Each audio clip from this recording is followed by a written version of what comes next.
Hello, welcome to SN Chaudhary Physics classes. Today I am going to discuss some important facts about photoelectric effects. BD Gurukul में आप सभी का स्वागत है। आज मैं आप लोगों को कुछ इम्पोर्टेंट फैक्ट्स फोटोइलेक्ट्रिक इफेक्ट के ऊपर जो है, जिनसे आपको न्यूमेरिकल बनाने में सुविधा होगा, ग्राफ ड्रॉ करने में सुविधा होगा, इन सारी बातों का आज हम बताने वाले हैं।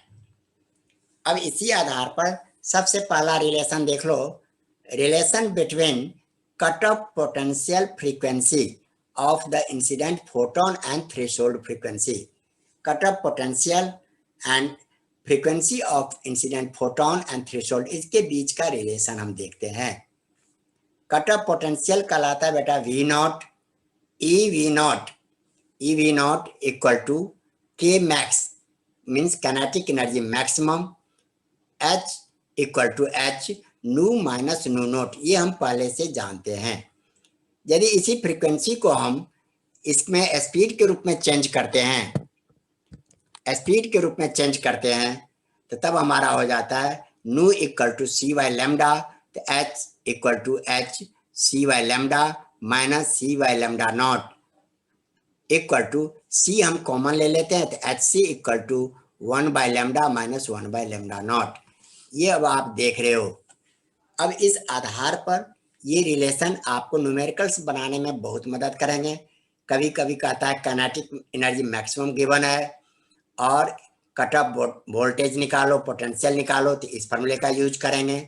कभी कट ऑफ पोटेंशियल निकालो और आपके इंसिडेंट लाइट का फ्रीक्वेंसी गिवन है, थ्रेशोल्ड फ्रीक्वेंसी गिवन है, तब ये फॉर्मूला यूज करते हैं। स्पीड ऑफ लाइट और एच कांस्टेंट हमें मालूम है। कभी कभी आपके वेवलेंथ गिवन होते हैं, तब हम इस फॉर्मूले का यूज करते हैं। It is one of the most important formula for numerical point of view. Numerical point of view से ये बहुत ही इंपॉर्टेंट फार्मूला है। अब इसके बाद हम आपके सामने कुछ इंपॉर्टेंट ग्राफ्स दिखाना चाहते हैं। जनरली ये चैप्टर जो है बेटा सीबीएसई के हिसाब से 4 मार्क्स के हैं। 3 मार्क्स का क्वेश्चन तो कोई ना कोई डेरिवेशन आता है, बरान क्वेश्चन, लेकिन 1 मार्क्स के क्वेश्चंस इन्हीं ग्राफ्स में से कोई एक दे देंगे और कहेंगे बताओ ये graph, what does this graph depict, ये ग्राफ क्या बताता है, या आपको कंडीशन दे देंगे और कहेंगे ड्रॉ करो ग्राफ को कैसे। अब important graph and related to photo electric effect. पहला graph, a graph between frequency and stopping potential. We have EV naught equal to h nu minus phi naught।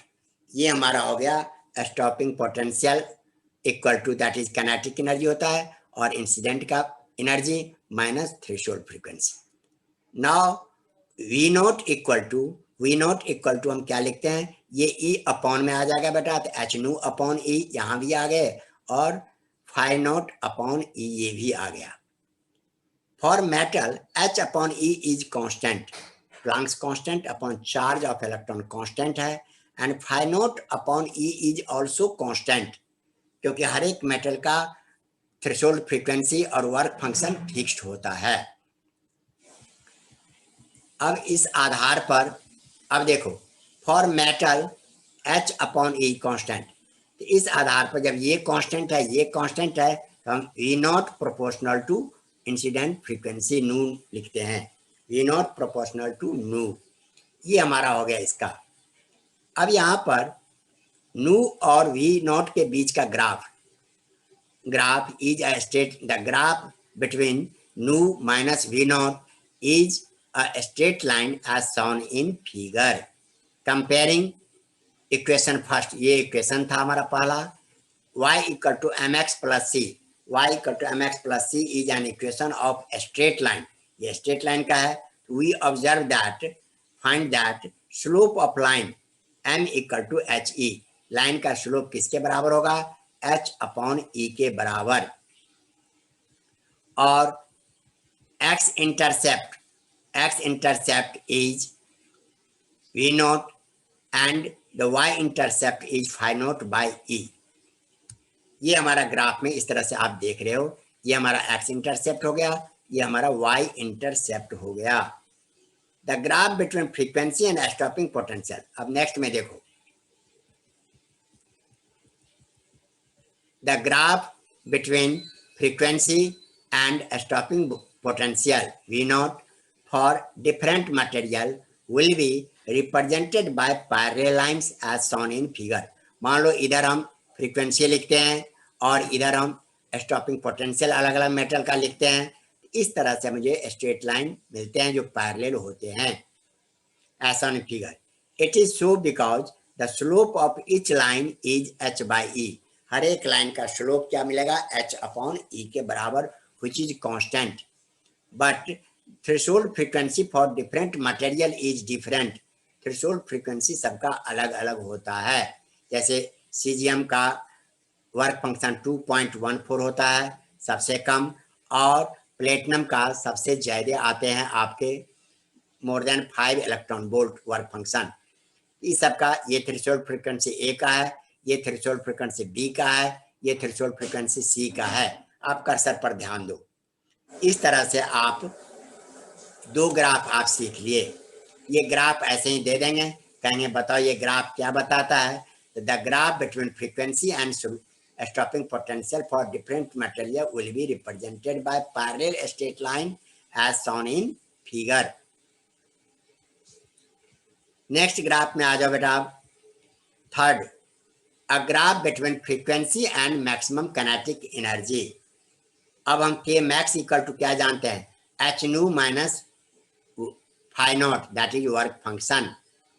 Incident light में से हम work function की energy को बाहर कर देते हैं, इंसिडेंट लाइट की एनर्जी में से वर्क फंक्शन को बाहर करेंगे तो जो बच गया उतने काइनेटिक एनर्जी मैक्सिमम होता है। Here phi nought and h are constant, यहाँ एच भी कांस्टेंट है, फाई नॉट भी कांस्टेंट है। तो इससे हमें क्या पता, के मैक्स प्रोपोर्शनल टू नू, के मैक्स प्रोपोर्शनल टू नू हो गया। और इसी आधार पर जब हम ग्राफ खींचते हैं, ग्राफ में जब के मैक्स अलोंग वाई एक्सिस और नू हमने खींचे अलोंग एक्स एक्सिस, तो we obtain a straight line. Comparing y equal to mx plus c, we have slope of v k max graph is h। यहाँ slope कितना है, slope y equal to mx plus c के आधार पर slope m है, तो m की जगह पर क्या है, h है, h इसका स्लोप हो गया। x intercept is nu nought and y intercept is phi nought. यहाँ पर फाई नॉट, यहाँ पर हमने इसके लिखे हैं y इंटरसेप्ट को।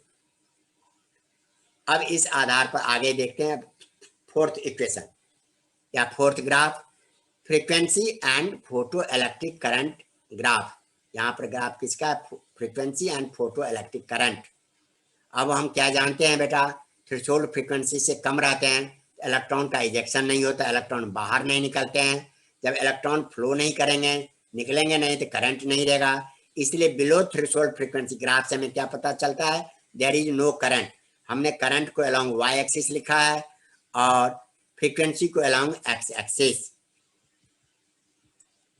This graph shows that photoelectric current I is independent of frequency of incident light because graph we obtain a straight line parallel to frequency।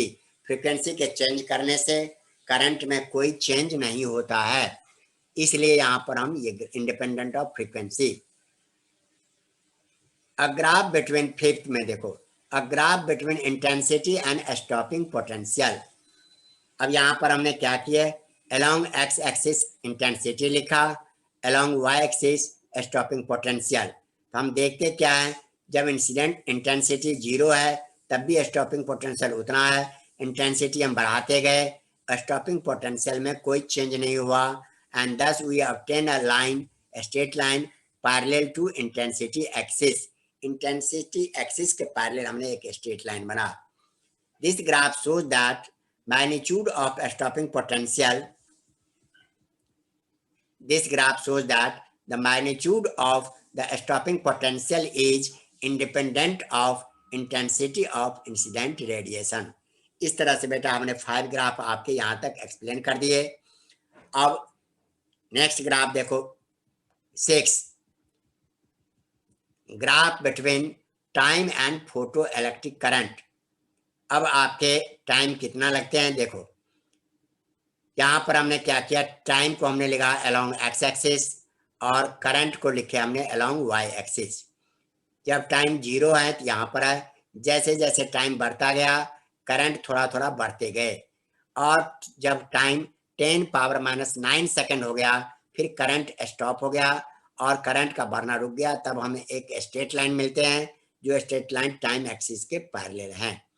अब इन बातों से, इन ग्राफ से हमें क्या पता चलता है, this graph shows that photoelectric current attains the saturation value in 10⁻⁹ second.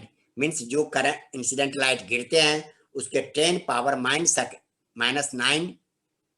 10⁻⁹ second के भीतर वो सैचुरेशन पर चले जाते हैं, मैक्सिमम इलेक्ट्रॉन का इजेक्शन शुरू हो जाता है। From the start of the radiation falling on photosensitive material irrespective of intensity of incident light. चाहे इंसिडेंट लाइट कोई भी हो, कैसे भी हो, लेकिन ये सैचुरेशन पॉइंट मिलेगा 10⁻⁹ सेकंड के बाद। ये बेटा इस तरह से हमने तरह तरह के ग्राफ बताए हैं, और इन ग्राफ को एक बार पढ़ के सभी को प्रैक्टिस करना है। और ये 1 नंबर के क्वेश्चंस में आते हैं, कभी 2 में डाल देंगे तो ग्राफ बना के दे देंगे, कहेंगे what does this graph depict, ये ग्राफ क्या बताता है, ये आपको बताना है। अब हमारा आ जाता है particle nature of light. Light के नेचर पार्टिकल है, इस बात को हमें कैसे पता चलेगा, ये हमें यहाँ एक्सप्लेन करना है। ये हमारे सिलेबस में है, इसमें से भी short answer questions, reasoning type के क्वेश्चंस, मल्टीपल चॉइस के क्वेश्चंस इस टॉपिक के आधार पर आते रहते हैं, इसलिए इसे आपको ध्यान से देखना है। आज हम यहाँ पर करने जा रहे हैं पार्टिकल नेचर ऑफ लाइट बताने जा रहे हैं, या इसी को कहते हैं characteristic properties of photon. Photon के क्या क्या कैरेक्टरिस्टिक्स है। Point number 1, in interaction of radiation with matter and radiation, in interaction of radiation with matter, radiation behave as if it is made of particle like photon। Radiation का जब हम matter के साथ interaction देखते हैं तो हमें पता चलता है कि भाई जो ये रेडिएशन है ये भी पार्टिकल की तरह बिहेव करते हैं। Each photon has energy E = h nu। हर एक फोटोन का एनर्जी आपको निकालने के लिए कहते हैं। 1 मार्क्स क्वेश्चन में दे दिया, find energy of photon, frequency दे देंगे, प्लैंक्स कांस्टेंट पेपर में गिवन होते हैं, फिर भी नहीं हो तो आप याद करके जाओ 6.62 × 10⁻⁻34 जूल सेकेंड। अब आपके इस photon has energy E = h nu। नू यदि नहीं दिया हुआ है, स्पीड दिया है तो hc/λ। एंड मोमेंटम कितना है होता है इसका बेटा, P = h nu/c, that is h/λ के बराबर। Where h is a Planck's constant, v, nu and lambda are frequency and wavelength of radiation, c is velocity of light। यहाँ पर किसको क्या कहते हैं हमने बता दिया। यहाँ E एनर्जी है, h प्लैंक्स कांस्टेंट है, कर्सर पर देखो बेटा, nu आपका फ्रीक्वेंसी है, यहाँ पर h Planck's constant, c speed of light, lambda speed of light, sorry wavelength of light, और यहाँ p मोमेंटम को लिखते हैं h nu/c h/λ।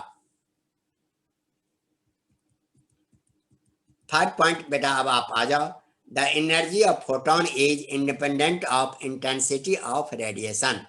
चाहे रेडिएशन की इंटेंसिटी अधिक हो या कम हो, इससे फोटोन की एनर्जी पर कोई अंतर नहीं पड़ता है। The energy of photon is independent of intensity of radiations। All photons emitted from a source of radiations travel through space with a speed of light c to speed of light। किसी भी source से निकलने वाले सभी photon का speed of light होता है। Irrespective, point number 5, irrespective of intensity of radiation, all photon a particular frequency nu or wavelength lambda have the same energy. यदि उनका फ्रीक्वेंसी सेम है, वेवलेंथ सेम है, तो इस आधार पर सबकी एनर्जी सेम होते हैं. E equal to h nu h c by lambda and same momentum P equal to h nu by c और एच बाई लेमडा. समझ में आ रहे बेटे? चलो ध्यान दो इसको, जैसे बता रहा हूं इस तरह से आप लर्न करते हो. तो मैं नहीं समझता हूं कि एक भी क्वेश्चन कहीं से छूटेंगे इस चैप्टर के. ये चैप्टर का ये 5वां लेक्चर है और मैंने एक एक लेक्चर 1, लेक्चर 2, 3, 4, 5 पूरे चैप्टर को कंटिन्यूटी बनाए हैं. इसलिए हमने इसको स्किप नहीं किए, ये भी यहाँ डाल दिए. ऑनलाइन के कारण ये ऑनलाइन रिकॉर्डिंग है. ऑनलाइन पर जो रिकॉर्डिंग होता है इसे आप देखो, और इसमें कहीं कोई खामियां है, कोई डिफॉल्ट्स है, आप मुझे कमेंट करो सुधारने के लिए. The frequency of point number 6, the frequency of photon gives the radiation a definite energy or color which does not change when photon travel through different media.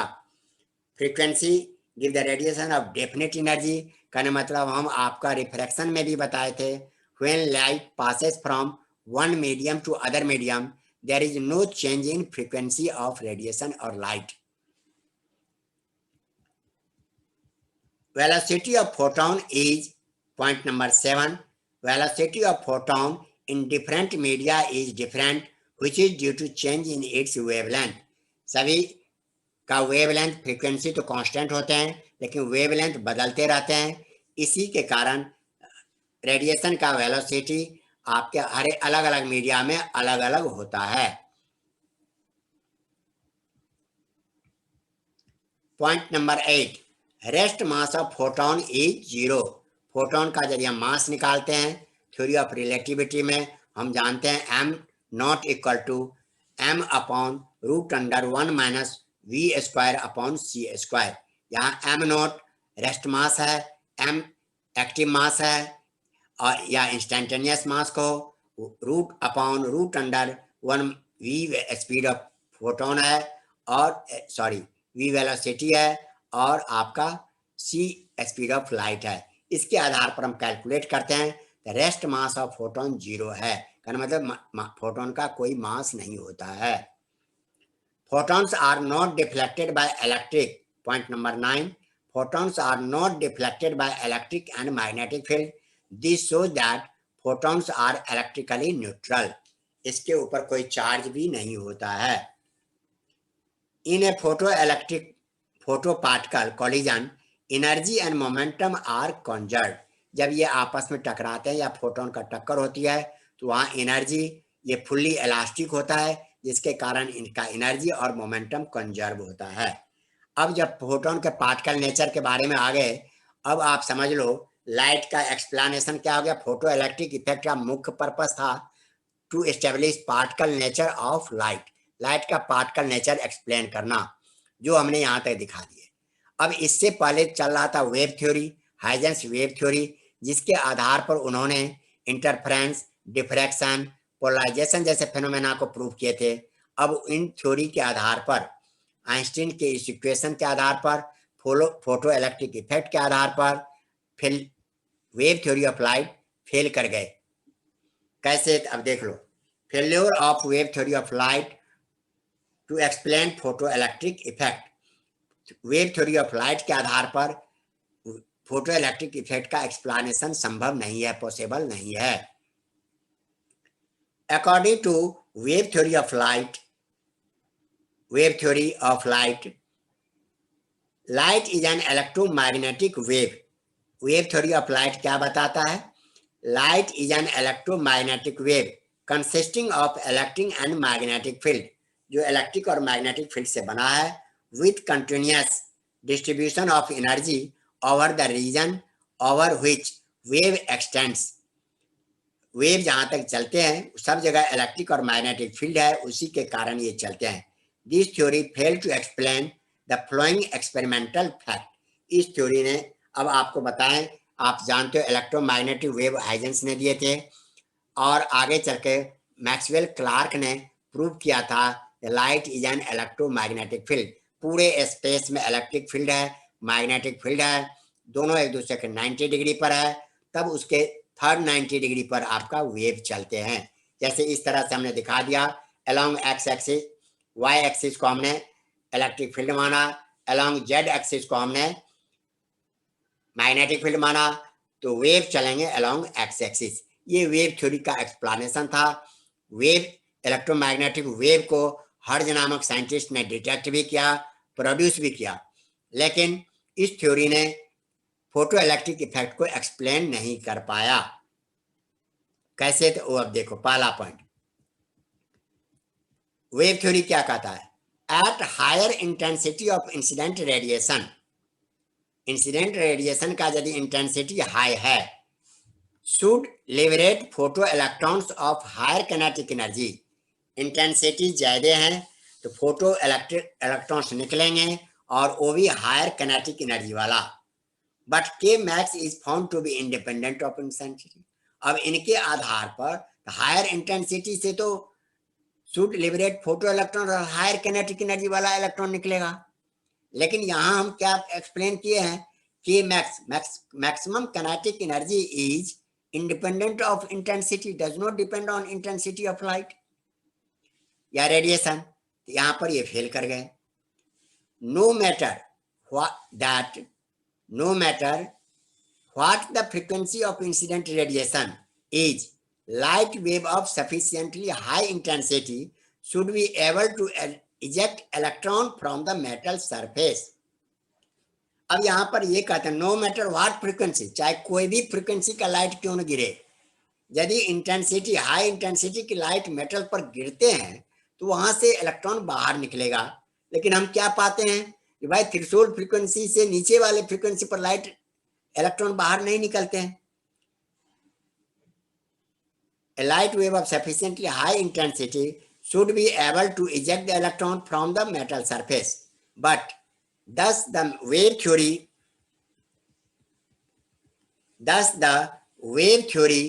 fails to explain existence of threshold frequency। इसके आधार पर wave theory threshold frequency को मानता ही नहीं है, लेकिन हमने experimentally देखे हैं, इसलिए यहाँ पर वेव थ्योरी फेल कर जाते हैं। Third, an electron intercept a very small amount of energy of light wave, an electron intercept a very small amount of the energy of a light wave, and so it should require a finite time to escape from the metal surface। अब उन्होंने कहा जो energy गिरते हैं उसमें से कुछ energy को ही इलेक्ट्रॉन गेन करते हैं, एक सर्टेन अमाउंट को गेन करते हैं, जिससे कि उस इलेक्ट्रॉन को बाहर निकलने में, पूरा एनर्जी गिर रहा है, कुछ एनर्जी एब्जॉर्ब किया, पूरा नहीं एनर्जी मिला तो वो बाहर नहीं निकलेगा, इसलिए उसको थोड़ा टाइम लगता है।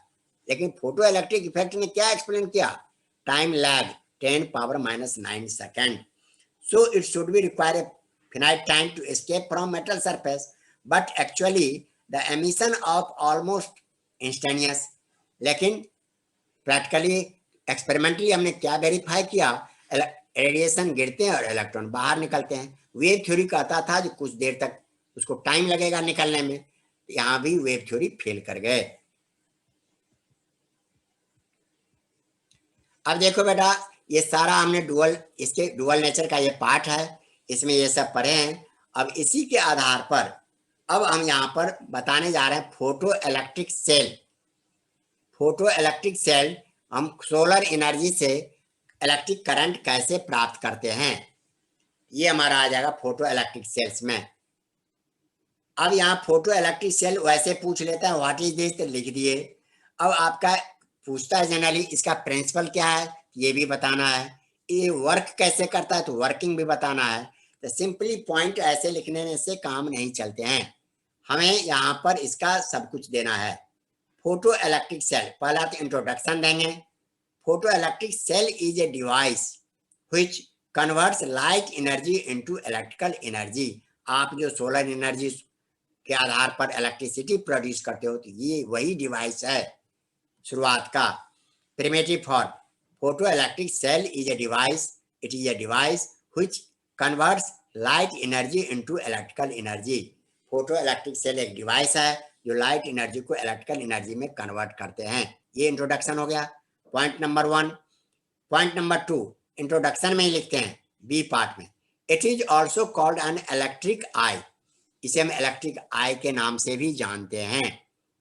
And it is also known as photo tube, और इसे हम फोटो ट्यूब के नाम से भी जानते हैं। इस तरह से इनके 3 हो गया, फोटो इलेक्ट्रिक सेल बोलो बेटा, या इलेक्ट्रिक आई बोलो, या फोटो ट्यूब। अब इन सभी की उपयोगिता, इनका नाम क्यों पड़ा, हम आगे देखते हैं। Principle, its working is based on photo electric effect. इसका वर्किंग किस सिद्धांत पर, किस थ्योरी पर डिपेंड है, तो फोटो इलेक्ट्रिक इफेक्ट के आधार पर डिपेंड है। अब यहाँ पर ये डायग्राम हमने बनाए हैं। अब देख लो, सब कुछ यही है, कुछ भी डायग्राम में एक्स्ट्रा नहीं है। जो हम यहाँ ये ग्लास का, क्वार्ट्ज का, जैसे ग्लास क्वार्ट्ज या एवेक्यूएटेड ट्यूब ले लिया हमने, इसके बाद ये सी कैथोड है, ए एनोड है, यहाँ से हमने एक सर्किट से जोड़ दिए। अब ये ग्लास का जो क्वार्ट्ज ट्यूब है, यहाँ से जो लाइट गिरते हैं वो लाइट पूरी की तरह कैथोड पर गिरते हैं, और कैथोड से इलेक्ट्रॉन निकल के ये एनोड की तरफ जाते हैं, और इस तरह से ये सर्किट में आपका इलेक्ट्रॉन का फ्लो होता है और करंट का होता है। यहाँ पर एम्पलीफायर लगा हुआ है, जो एम्पलीफायर करके करंट की स्ट्रेंथ हम बढ़ा लेते हैं। कंस्ट्रक्शन, अब यहाँ पर कंस्ट्रक्शन में लिखना है, the schematic diagram of a photo cell is shown in figure. पहला, a photo electric cell consist of an evacuated glass. बेटा कंस्ट्रक्शन वगैरह सबके सब पॉइंट में लिखो, और पॉइंट में लिखने से क्या होता है, लुकअप बनते हैं, एंड एग्जामिनर आपके कॉपी को पढ़ने के लिए विवश हो जाएंगे। आप ये समझो, एग्जामिनर को आपको कॉपी की तरफ अट्रैक्ट करना है, इस आधार पर इसे आपको करना है। Second point, a photo electric cell consist of an evacuated glass और quartz tube containing a semi-cylindrical photosensitive metal plate C and a wire loop A which acts as a cathode and anode respectively. अब यहाँ पर diagram में देखो बेटा, ये हमारा cathode की तरह काम करता है, ये एनोड की तरह काम करता है। इसका बाहर ये कनेक्शन ये दिया हुआ बैटरी से। अब इस बैटरी का काम इतना ही है, करंट फ्लो करेगा हल्का सा, जिससे इस पर प्लस बनेंगे, इस पर माइनस, यहाँ से सारे इलेक्ट्रॉन जो निकलेंगे उसको एनोड अपनी ओर अट्रैक्ट करेगा। तो शुरू में जितना करंट था, इलेक्ट्रॉन के आने से करंट बढ़ गया, और ये करंट बराबर 1 नंबर में पूछते हैं, ये करंट का स्ट्रेंथ कितना है, तो माइक्रो एम्पियर में, इसलिए माइक्रो एमीटर के द्वारा इसे हम मेजर करते हैं। यहाँ फिर इसका हम एम्पलीफाई कर देते हैं। अब यहाँ देखो सेकंड पॉइंट, इसलिए इसको पॉइंट में लिखते चलो। सेकंड पॉइंट हमने बता दिया। थर्ड पॉइंट में, the whole system is fitted into a socket. Whole system एक सॉकेट में फिक्स है, and connected to the external circuit having battery B, micro ammeter and load resistance R as shown in figure. 2-4 point हमने construction में दे दिए। अब हर point पर teacher कुछ न कुछ तो मार्क्स डालेंगे। अब वर्किंग देखो, when light of suitable frequency greater than threshold frequency is allowed to fall on the cathode, photoelectrons are emitted. Photoelectrons emit होते हैं, which are attracted by anode. Cathode से हमने अभी यहीं पर आपको डायग्राम में बताए थे, यहाँ से जो भी इलेक्ट्रॉन्स बाहर निकलते हैं, यहाँ से सभी को एनोड अट्रैक्ट कर लेते हैं अपनी ओर, और इलेक्ट्रॉन के आने से का मतलब है चार्ज आ गया, और चार्ज के आने का मतलब से आपके करंट का फ्लो हो गया। अब यहाँ पर current start flowing in the external circuit and micro ammeter shows deflection. The photoelectric current is very small, so it is amplified first and it is used for some useful purpose. इनका strength कम होता है, इसलिए हम सबसे पहले इसे magnified amplified करते हैं, फिर ये यूज के लायक बनाते हैं हम। अब आपने इसका देख लिया। अब इसके बाद आपके कहेंगे 2 और 3 एप्लीकेशन लिखो। यहाँ पर मैं कुछ एप्लीकेशन देने का प्रयास करता हूँ। Photo electric cells are used in television, camera for telecasting screen scenes and photo telegraphy. Photo telegraphy में इसका यूज होता है, टेलीकास्ट में यूज होता है, वहां पर हम इसका यूज करते हैं। Photo cells are use for reproduction of sound recorded on film along with picture in the movie theatre. Movie theatre में जो पिक्चर है या रिकॉर्ड करते हैं वहां इसका यूज करते हैं। These are used in counting device.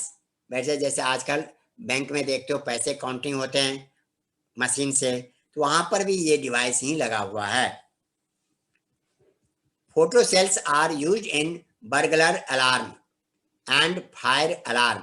जैसे आग कहीं लग गई, इसके लिए हम घंटी लगाते हैं, या कहीं धोखाधड़ी है वहाँ अलार्म लगाते हैं, तो वहाँ तो कोई करंट नहीं है, तो वहाँ पर हम सोलर सेल, यही सोलर सेल को या फोटो सेल को इसे लगा देते हैं, जिससे उन्हें करंट मिलता रहता है और वो काम करता रहता है। They are used to measure the temperature of stars and study of spectrum of heavenly bodies। ये स्टार के टेम्परेचर मेजर करने में भी मदद करता है, हेवनली बॉडी का स्पेक्ट्रम भी मेजर करते हैं। They are used to switch on and off the street lighting system at dusk and dawn। ये स्विच ऑन और स्विच ऑफ सिस्टम में भी काम करते हैं विदाउट एनी मैनुअल अटेंशन। ये इसे हम सेटिंग कर देते हैं, इससे हमारा क्या होता है, सुबह और शाम के टाइम जैसे स्विच ऑन स्विच ऑफ का काम करता है। They are used in photometry to compare the illuminating power of two sources। To sources का लाइट एमिटिंग पावर कितना है वहाँ मेजर करते हैं, तो उसमें भी इसकी जरूरत पड़ती है।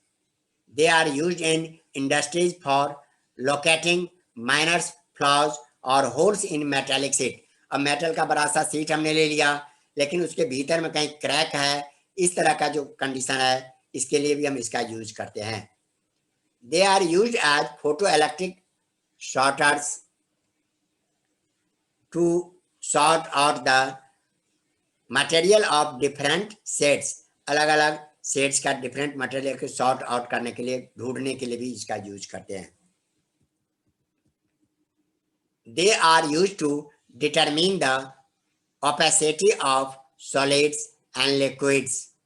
इसमें यूज होते हैं। They are use to control the temperature and chemical reaction, to control the temperature of chemical reactions. They also use to determine Planck's constant. इस तरह से बेटा हमने इतने सारे आपके एप्लीकेशन लिख दिए। इनमें से कुछ एप्लीकेशन 1 नंबर 2 नंबर में आपके 1 मार्क्स के, जनरली 1 मार्क्स में रहते हैं। कभी कभी लिख देगा 2 मार्क्स क्वेश्चन में, राइट 2 और 3 एप्लीकेशन ऑफ फोटो सेल्स। इस तरह से आज आपके हम ये इम्पोर्टेंट टॉपिक्स जैसे कट ऑफ पोटेंशियल और फ्रीक्वेंसीज के बीच का रिलेशन बताए, इम्पोर्टेंट ग्राफ्स बता दिए हैं, फोटो सेल बता दिए हैं। इन सभी टॉपिक्स को आप लोग तैयार कर लेना, और जिस बच्चे को जहाँ भी कोई प्रॉब्लम्स हो तो वो प्रॉब्लम इसमें आप कमेंट कर दोगे, जिसे हम 24 आवर्स के भीतर में रिप्लाई देंगे। वीडियो पसंद आए, ये ऑनलाइन क्लास का वीडियो है बेटा, वीडियो पसंद आए लाइक सब्सक्राइब और शेयर जरूर करना, क्योंकि आजकल स्कूल बंद है, इंस्टीट्यूट बंद है, और कई बच्चे हैं जिनके पास टीचर अवेलेबल नहीं है पढ़ने के लिए, तो उन बच्चों के पास ये जाएगा और वो इन्हें बार बार देख के लर्न कर लेंगे। This lecture behave as a notes, ये नोट्स की तरह भी काम कर रहा है, साथ साथ आप सुनते हो देखते हो तो लेक्चर की तरह भी काम करते हैं। इस तरह से आज ये क्लास ओवर करते हैं। Thank you.